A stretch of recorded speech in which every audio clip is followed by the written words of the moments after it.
एक तरफ केदारेश्वर नाथ, दूसरी तरफ बद्रीनाथ विराजमान है। धन्य ये बद्रीनाथ, कल कल किल्लोद करती हुई अलकनंदा माता की धारा। और धन्य है यह बद्रीनाथ, कितनी अद्भुत अद्भुत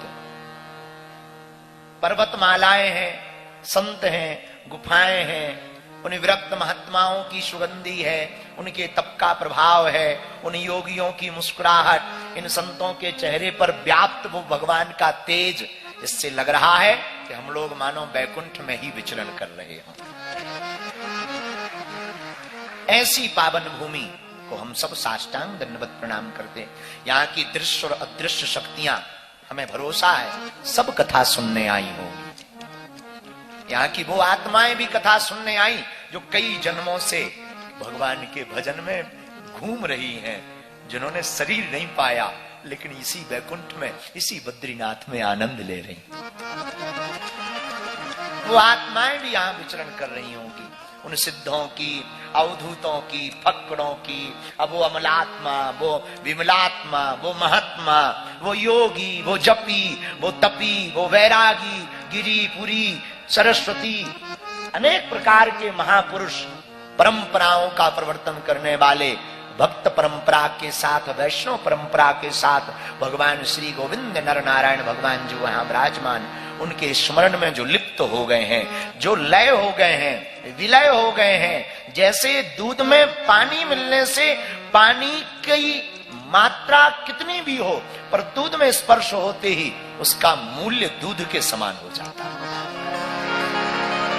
वैसे ही आत्मा कोई भी हो, वो जब ब्रह्म तत्व में विलय होता है, जब वो भगवत तत्व में विलय होता है, जब वो ईश्वर तत्व में विलय होता है, जब वो भगवान की उस चेतना में विलय होता है, तो वो साधारण आत्मा भी परमात्मा की तरह पूजनीय हो जाती है और ब्रह्म के समान हो जाती है। राम ही सुमिरिय, राम ही गाये। धन्य है इस भूमि को वंदन सभी संत जनों को। हमारे मंच पर दक्षिण भाग में महायोगी नेपाल की भूमि के जगत गुरु भगवान विराजमान, उनके चरणों में नाक रगड़ कर दंडवत प्रणाम। पूज्य महाराज श्री जी उनके बगल में, उनका नाम लेने में हमें अपराध लगता है, तो पूज्य बद्रीनाथ वाले महाराज जी ही बहुत हैं। उनके मित्र भी बैठे हैं, उनको भी बुरा ना लगे, इतने में ही समझ जाएंगे, बल्कि इनके मित्र का तो अलग रिश्ता है, वो हम नहीं कह सकते। तो पूज्य महाराज जी के भी चरणों में दंडवत प्रणाम। ये दो तीन विभूति विचित्र बैठी हैं, इनको मंच से आपकी चमक धमक से ज्यादा मतलब नहीं। मौनी बाबा जी बैठे हैं, त्रिशूल लिए, एकदम मौज में रहते हैं, कोई तीन तेरा नहीं, मिल गए तो मिल गए, नहीं मिले तो जय बजरंग बली। चमक धमक से दूर मुस्कुराते रहते हैं, और मुस्कुराते भी सबके पास नहीं। हमारी आदत है हम सबको मुस्कुराते, ये किसी किसी को मुस्कुराते। ये सबको नहीं मुस्कुराहट देते। आप कुछ भी कर लो, आप महाराज जी भी नाम ले रहे थे, कोई फर्क नहीं, आप नाम लेते रहो, क्या दिक्कत है, नाम लेते रहो, नाम ही तो। तो ये जो त्रिशूल लिए महात्मा बैठे हैं, मौनी बाबा है, छोटे से यहीं पर है, आज से नहीं है, ये छोटे से यहीं कंदराओं में आनंद लेते हैं। नाम मौनी बाबा, अद्भुत महात्मा है। ये सबको नहीं मुस्कुराते, हमको तो देख के मुस्कुराए, ये कृपा है, ये कृपा है। अब हंसे मतलब महाराज जी फंसे। मौनी बाबा जी के चरणों में भी नाक रगड़ कर दंडवत प्रणाम। उनके बगल में बर्फानी बाबा जी विराजमान है, उनके बगल में दो आनंद महापुरुष, उनके चरणों में यज्ञाचार्य जी, सबके चरणों में दंडवत प्रणाम। बहुत लेट हो गया, लेकिन अब उनको करना ही क्या है,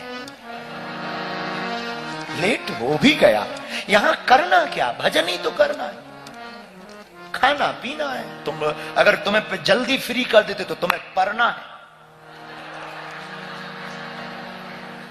अगर पूछो क्या करना है, गुरुजी पढ़ना। पढ़ना नहीं, बुंदेलखंड का शब्द है पढ़ना, पढ़ना। करना क्या है, रोटी तुम्हें बनानी नहीं, झाड़ू पोंछा लगाना नहीं, और पुरुषों को भी पैया पप्पू खिलाना नहीं। करना क्या है, भजन ही करना है। लेट भी सही, भगवान का भजन भी वैसे भी थोड़ा सांझ तले और आनंद, बाहर की ठंडी शीतलता हवा बहेगी, बद्रीनाथ की। ये कंदराओं का आनंद, ये हिमालय का आनंद। हिमालय क्या अद्भुत आनंद है। ऐसा लगता आज तो हमने और महाराज जी ने दोपहर में भोजन विलंब प्रसाद पाया, पर हम सब लोग बोले आप अंदर कक्ष में पाओ। हमने महाराज जी की बाहें पकड़ी, बाहर बैठ गए, कंदराओं को देख देख कर भोजन पाया। वो अलग आनंद था, उसका एक अलग रास्ता। बाहर सामने भीनी भीनी हवा चल रही और ऋषि गंगा बगल से बह रही थी। ये देखो नजारा। ये हाँ हमने प्रसाद, हम कहा बहुत कमरे में तो पा लिया, अब थोड़ा खुले में पाना चाहिए। तो सब लोग आए हैं, कुछ यहाँ के निवासी रहवासी देवभूमि के बैठे, हम उनको भी दंडवत प्रणाम करते हैं। आप लोग भाग्यशाली, प्रशासन के लोग बेचारे 3 बजे से बैठे हैं, बाबा जी आएंगे 6 बजे चले जाएंगे। देख लीजिए बाबा जी 6 बजे ही आए हैं। प्रशासन के लोग हमारे कारण बेचारे परेशान हो रहे हैं। कोई नहीं, 2-3 दिन झेल लो। हमारा क्योंकि एक ही नियम है, कोई नियम नहीं है। तो प्रशासन के लोग, यहाँ के सम्माननीय गण, मंदिर की पूरे अधिकारी गण भी विराजमान है, हम सबको दंडवत प्रणाम करते हैं। और पूरी मंडली बागेश्वर धाम की समिति भी आई है जो 3 दिन तक आनंद ले रही। आप सबको कली कुरुशेखर पावन अवतार गोस्वामी श्री तुलसीदास जी ने जो कहा उस पर चलने की कोशिश। सिया राम मैं सब जग जानी, कराहू प्रणाम जोरी धूप पानी, कराहू प्रणाम जोरी जोग पानी। सीताराम सीताराम सीताराम कहिए, जाई विधि राखे भैया जाई विधि रही। सीताराम सीताराम सीताराम कहिए, जाई विधि राखे ताई विधि रही। सीताराम सीताराम सीताराम। हम सब 3 दिन की चर्चा के लिए आए हैं। इस कथा में सब यजमान हैं, पर जिनके कारण हमको बद्रीनाथ की प्रेरणा लगी, चारों धामों की प्रेरणा तो लगी ही थी, पर बद्रीनाथ में उनकी बहुत इच्छा थी। हमारे बड़े ही प्रिय ओम शर्मा जी, उनको पहुंचना था, लेकिन उनकी माता जी का शरीर पूर्ण हुआ उसके ठीक पूर्व। उन्हें माता पिता के निमित्त करवानी ही थी और उनकी माता जी का शरीर पूर्ण हुआ, वो पहुंचे नहीं। हम यही व्यासपीठ से उनको प्रार्थना, बाकी निमित्त यजमान, सहयजमान, मुख्य यजमान हमारे अहलूवालिया जी, माथुर साहब, सब लोग जो भी विराजमान हैं, सबको हम साधुवाद देते हैं कि भगवान ने आपको निमित्त चुना है और हम सब बद्रीनाथ में बैठे। 3 दिन तक हमने विचार किया कि हम बद्रीनाथ में सुनाएंगे क्या। फिर आया ये सुनाए, फिर आया ये सुनाए, क्या सुनाए। कल आया रात को सत्यनारायण की कथा सुनाए।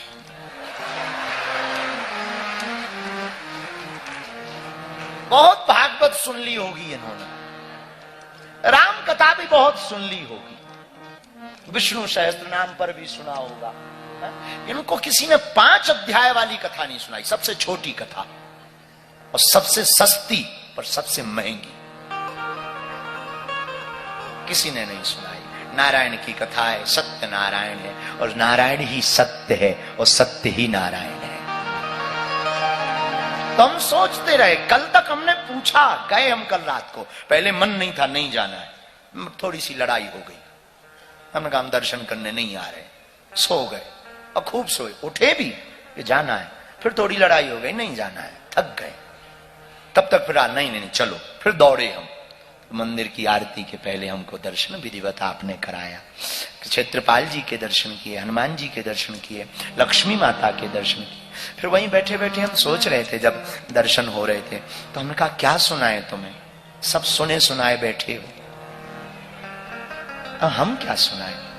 मन में आया हमारी शास्त्रीय संगीत उतनी अच्छी नहीं, संस्कृत उतनी अच्छी नहीं, वेद उतना अच्छा नहीं, स्तुतियां हमारी परंपरानुअंतर्गत भी नहीं है, हमारे पास तो शब्द हैं वो भी टूटे फूटे हैं, अब आपको अर्पित भी क्या करें। आपके सामने तो बड़े बड़े आचार्य वेद स्तुति करते, देव स्तुति करते, गायन करते, वादन करते, नृत्य भी करते, हम क्या सुनाएं। हम तो साधारण जीव हैं, बुला लिया यही बहुत है।